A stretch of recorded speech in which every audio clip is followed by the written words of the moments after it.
በከፍታ የጋዜጠኝነት ስልጠና ተቋም የ37ኛ ዙር ተመራቂ ነኝ።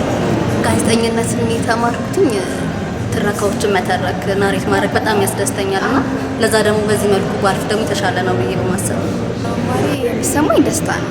ይሄም ደስታ ማለት ለወደፊት ለሚሄደው መንገድ እንደ መጀመሪያ መነሻዬ ስለሆነ ለዛ ትልቅ ደስታ ይሰማኛል። ያው ጋዜጠኝነት እኔ ከተመረጥኩኝ በኋላ ራሴን ማግኘት የምፈልገው በሚዲያው ላይ እንዴት ነው ከዚህ በፊት የተሰሩ ስራዎች አሉ። የሚዲያም ሆነ በጋዜጠኝነት ሙያ ውስጥ ያሉ የበላዮች የሰሩትን ስራ የማስቀጠል ስራ ተከትዬ ልጅ እንደመሆን መጠን ያንን የማድረግ ስራ እሰራለሁ ብዬ አስባለሁ። ከዛ በተጨማሪ ደግሞ የጎደሉ ነገሮች በእኔ ዘመን በእኔ ትውልድ ቢኖሩ መልካም ነው ብዬ ማስባቸው ክፍተቶች በጠቅላላ በቻልኩት አቅም እሞላለሁ ብዬ አስባለሁ። ጋዜጠኝነት ለእኔ ያልታየ ማሳየት፣ የጎደለ መድፈን፣ ብዙ ሰው ጋር ያልደረሰውን ነገር እንዲታይ ማድረግ፣ ያልጎላውን ነገር እንዲጎላ ማድረግ፣ በአጠቃላይ እውነትንም የሚያሳይ መንገድ እውነቱን ትክክለኛውን መንገድ መከተልም ማስከተልም ነው ብዬ አስባለሁ። ማለት የስድስት ወሩ ልፋት የ6 ዓመት ያህል ነው የሆነው። ምክንያቱም በየጊዜው ከተግባር ጨምሮ በቲዮሪም በምንም የተደገፈ በጣም ጠንካራ ስልጠና ነበር የነበረው። ይሄ ፋታ የሚሰጥ አይነት አይደለም። ከአስተማሪዎቹም ጋር ከተማሪዎቹም ጋር የነበረን ግንኙነት ተቋሙ በራሱ ያለው ሰብአዊነት ላይ የሚሰራው ስራ በጣም ደስ ይል ነበርና ለዚህ ቀን በመድረሴ በጣም ደስተኛ ነኝ። በከፍታ እንግዲህ ከፍ ብለን ወደፊት እንገናኛለን ብዬ ተስፋ አደርጋለሁ። አመሰግናለሁ። ጋዜጠኝነት እጅግ በጣም የተለየ ብዙ ነገር በውስጡ ያካተተ ነገር ነው። ለምሳሌ መዝናኛን ብንወስድ ጋዜጠኝነት ነው። ፎቶግራፊን ብንወስድ ጋዜጠኝነት ነው። አንድ ያየነውን የሰማነውን ወይም በውስጣችን ያለን ነገር ለብዙሃኑ የምናስተላልፍበት አንደኛው መንገድ ነው ጋዜጠኝነት። በውስጡ እንደሚታወቀው በጣም የተለያዩ አይነት ፋክተሮች ይኖሩታል።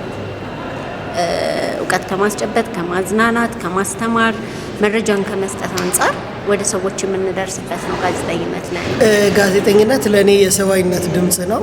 የማህበረሰቡን የውስጥ ብሶት፣ የውስጥ ስሜት፣ የውስጥ ድምፁን ለህዝብ በቀጥታ ከሙሉ ሰብአዊነት ጋር በጋራ የሚጋራ ነው ብዬ አስባለሁ።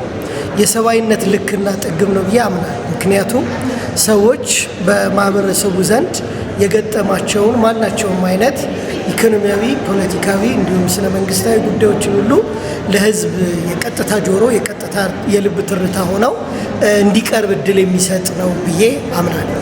40ኛ ዙር ተማሪዎችም ይገኛሉ እና ወይም አርት የሚለውን አንድ አይነት ቋንቋ የሚለው ያው ኪነ ጥበባዊ ጉዳዮችን ነው ለማውጣት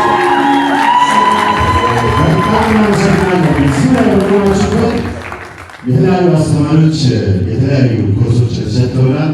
ያው ሁሉንም አስተማሪዎች በጣም እጅግ በጣም እንወዳቸዋለን። አንድ አስተማሪዎች ማለት ነው አንድ ስም መምረጥ አለብንና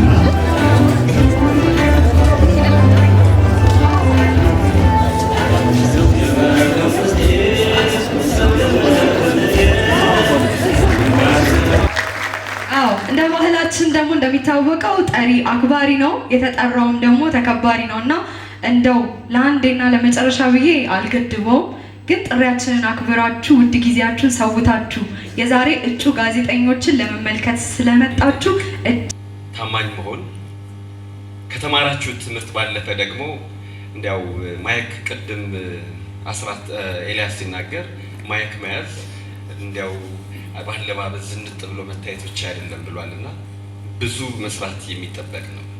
ለምሳሌ ፈተና እኔ እናቴ የመጀመሪያ ሬዲዮ ላይ ድምጼን ሰማችና በርታ ካለችኝ በኋላ ከጎረቤቶቿ ጋር ቁጭ ብላ አሁን ድረስ ቁጭ ብላ እያወራች የኔ ድምጽ ከጠፋ ዝም ካልኩ ምን ነው እየቀረስከኝ ነው እንዴ ትላለች።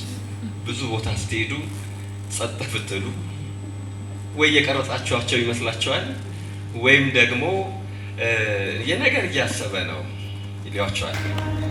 የጊዮን ወንዝ ከተሰኘው የዲያቆን ሄኖክ ኃይሌ መጽሐፍ 10 አረንጓዴ ጠርሙሶች የሚለውን ወግ አቀርብላችኋል። 10 አረንጓዴ ጠርሙሶች ልጆች ሆነን ሂሳብ የተማርንበት መዝሙር ድንገት ትዝ አለኝ። 10 አረንጓዴ ጠርሙሶች በግድግዳ ላይ ወድቆ ቢሰበር 9 ይቀራል።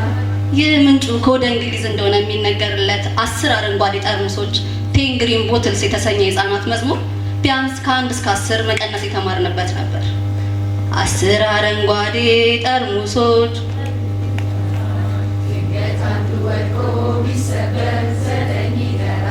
እኔ የምለው ድንገት አንዱ ወድቆ ባይሰበርስ?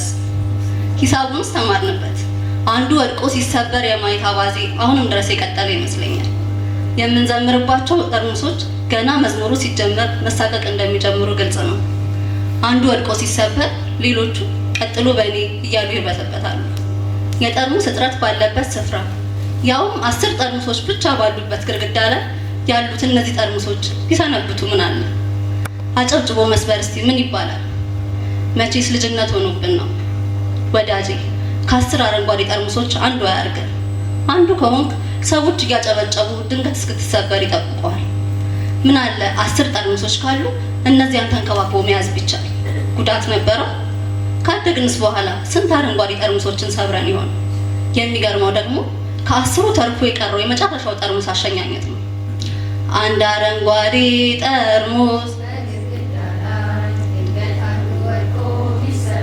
ዜሮ ይቀራል፣ ዜሮ ይቀራል። ጭብጨባው ይቀልጣል።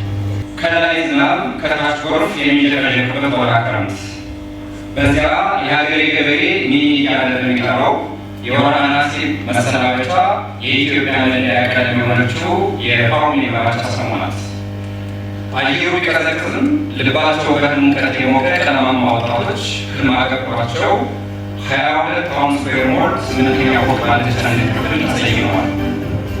ዘመንን ሊስሉ ህይወትን ሊኩሉ በዚህ ከትመዋል። ከፊታቸው ሰሌዳ የሚነበበው ደማቅ ፈገግታ ከልባቸው ቀለም መምህሬ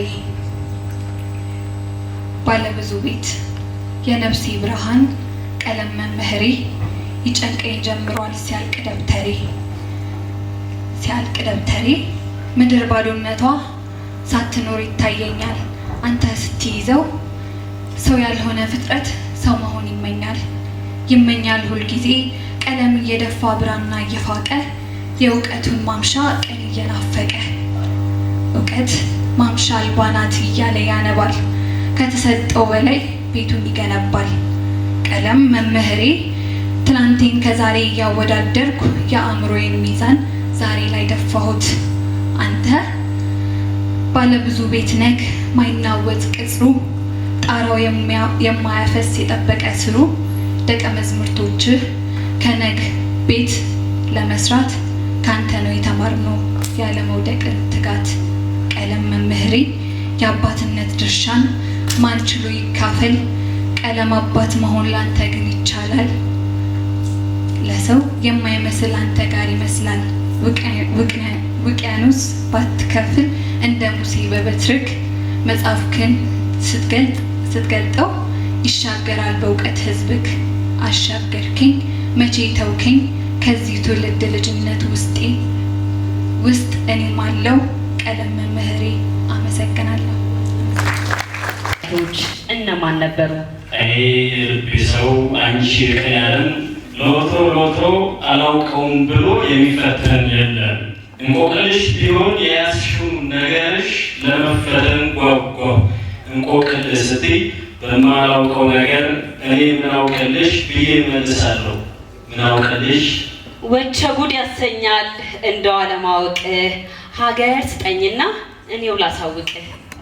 ወዴት ሀገር ማለት እናት፣ ሀገር ማለት ክብር ማን ይሰጣል ደፍሮ በሌለው ድርድር። ቢሆንም ሞት ሰርጉ ምላሹ የሚያምር በሀገር ነው።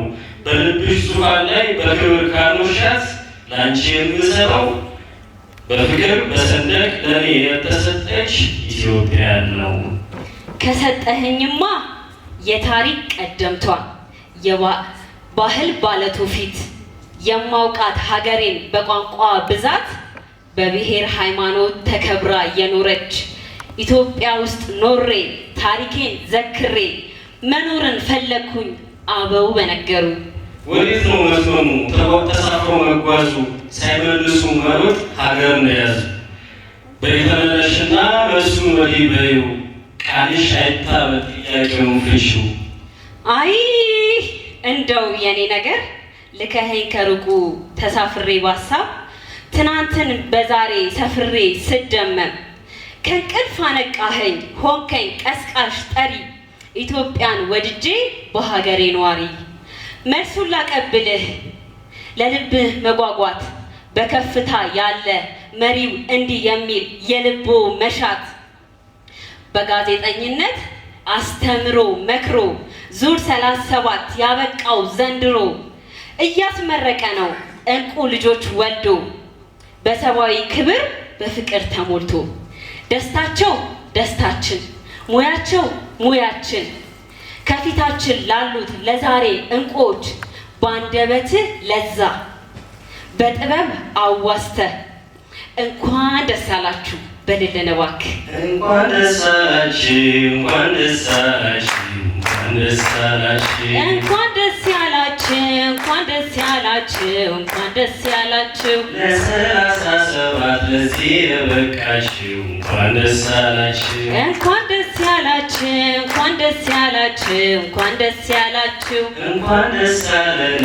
እንኳን ደስ አለን እንኳን ደስ አለን እንኳን ደስ ያለን እንኳን ደስ ያለን እንኳን ደስ ያለን።